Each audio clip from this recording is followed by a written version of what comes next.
Hi guys, we're back. We got to find out what happens in Almost Super. We're on ready for chapter 27 and 28 today. And remember yesterday they were up in the air, October and Rafter dropped the controls. And so we don't know what's going to happen. Let's find out. Don't think this is over. I leaned forward and held on to October. He could still use his powers to hurt me, but anything he did would take time. And if the tower went off all the way up here, he and I would fall. He only had a split second to act, and I was betting he would think of his own safety first. He did. For a second time that night, October and I raced through the night. October flew towards the earth at a gut-wrenching speed. In a matter of seconds, the dump went from being a small circle I could cover with my hand to the only thing in my vision. October slowed as we neared the earth. I pushed off and fell the last 40 feet, my heels slamming into the ground, cutting powerful furrows as I came to a halt. Mud and snow showered into the air, and I fell forward, my muscles straining against the force of gravity, and I rolled to my side with no broken bones. The tower went off. A flash of light lit up the dump. Thunder crashed, and the noise echoed off the garbage heaps. This time, I knew what to expect. It felt like somebody flickering a switch. One moment I had my power, and the next moment it was gone. Replaced with the weaker one, if I had a match and could find a beat-up couch or a leisure suit in the dump, I could once again provide fire. The flash of the light had ruined my night vision, and it took a minute for my eyes to readjust to the darkness. I got to my knees and took in everything around me. Charles sprinted towards the helicopter, and somehow he had freed himself from the tape. The giant also moved towards the helicopter. The van lay on its side, and Juanita crawled up through the driver's side window.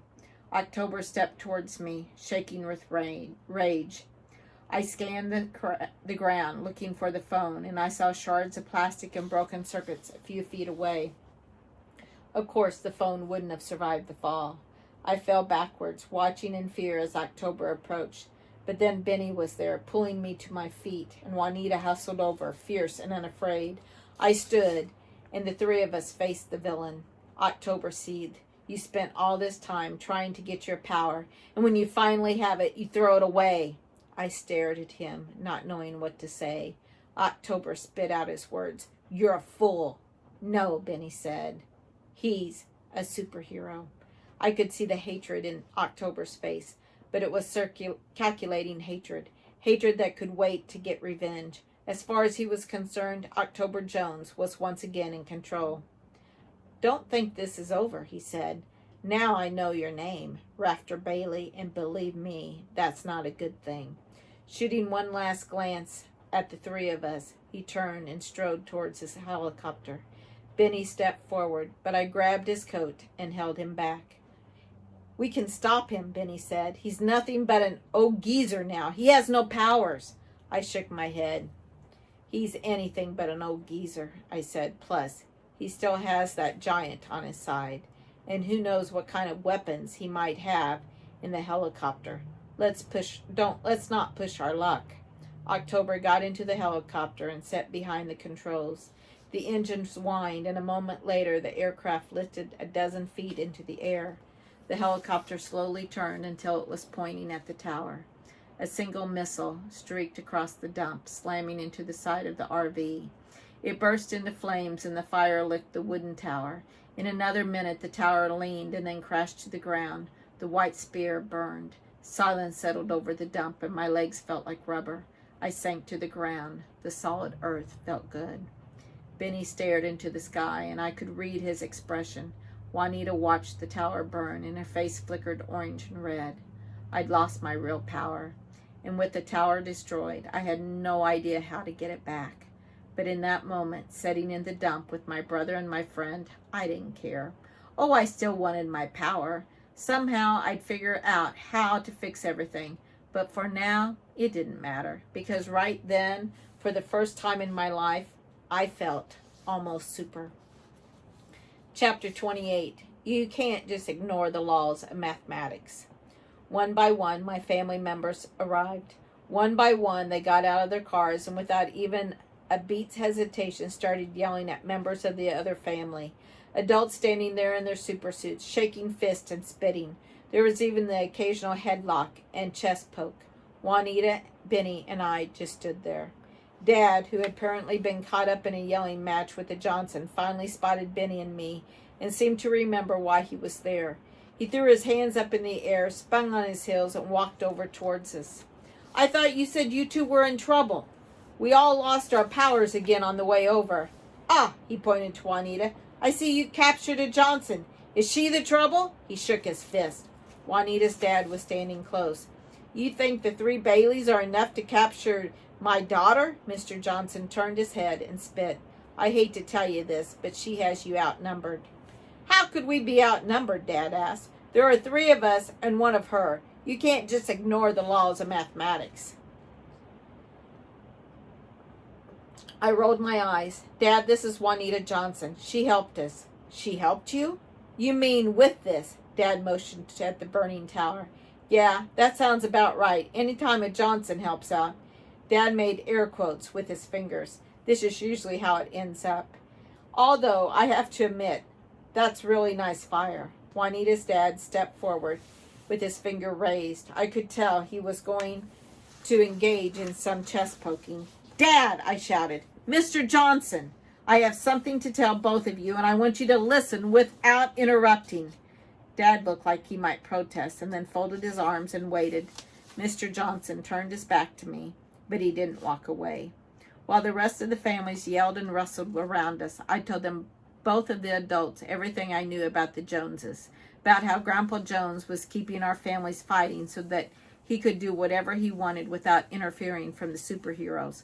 I explained about the tower, the powers, and how we'd finally beaten October Jones, at least for now. By the time I'd finished, Mr. Johnson had turned around, and I noticed Uncle Ralph, Jesse, and my new algebra teacher, Juanita's uncle, were all standing close listening. I missed half the story, the Johnson said. Back up and start from the beginning. This time, Juanita told it. By the time she was done, half of the family members were listening, and the other half were realizing that no one was fighting anymore. Finally, Benny told the whole story a 3rd time. He made sure that everyone knew it was his push-ups that made the entire thing possible. When Benny finished, everyone looked stunned. Dad was the first one to speak. The thing I don't get is why only you new heroes lost your powers in the beginning. Why didn't we all lose our powers? I had wondered the same thing. All I can figure is that maybe they hadn't perfected their technology. Maybe Benny, Juanita, and I were the guinea pigs. Once they saw that it worked, then they built the larger tower and took away everybody's powers at once. Dad frowned, but nodded.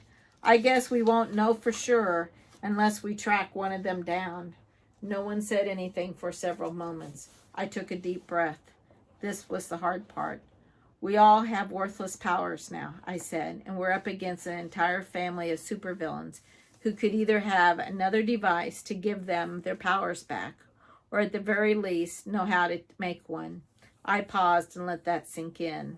Within a few hours, or maybe a few days or weeks, there will be supervillains with powers right here in the city. We have to stop fighting and work together, Juanita said. I don't help Baileys, Johnson said, spitting into the snow. We don't have time for you people to be thick-headed, Juanita said. I looked down to hide my smile. I was starting to appreciate the way Juanita didn't pull any punches. I found Grandpa in the crowd of Baileys. Grandpa, I said, you are the senior Bailey here. Will you agree to stop fighting the Johnsons, at least until we can find out what is going on? Grandpa looked thoughtful. I've sworn to fight evil, he said. I can't just... I turned to Juanita's grandmother, who had come to stand by her granddaughter. Mrs. Johnson, I said, my grandpa thinks you're a supervillain. Do you and the rest of your family promise, starting right now, to stop your evil ways? I wish I could have captured the look on Grandmother Johnson's face. Her eyes grew wide and her mouth opened and closed for at least 3 seconds before she could speak. We are not, nor have we ever been. I only knew Juanita for about a week now, and already she understood how I thought. Rafter's not saying we're supervillains, Grandmother. He's asking you if any of us intend to do anything evil in the near future. Of course not, Grandmother Johnson said. I can speak for every Johnson here when I say, I jumped in, Grandpa, Mrs. Johnson just promised that her family will stop being evil. Will you agree not to fight them anymore? But she's a supervillain, Dad said. She's probably lying. Now, son, Grandpa said, this boy's talking some sense. Family huddle. Grandpa put his arm around Dad's shoulder. A few other Baileys stepped forward and spoke in low voices. Grandpa folded his arms and stepped forward. I don't know if a Johnson can really reform. He unfolded his arms to shake his fist and then folded them again.